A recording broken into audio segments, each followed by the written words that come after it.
তোমায় দেখেছি, আমি স্বপ্নে তোমায় দেখেছি।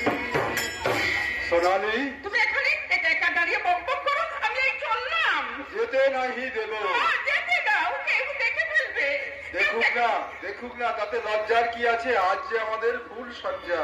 আরতি, আরতি, আরে নতুন বউ কই, কোথায় রে?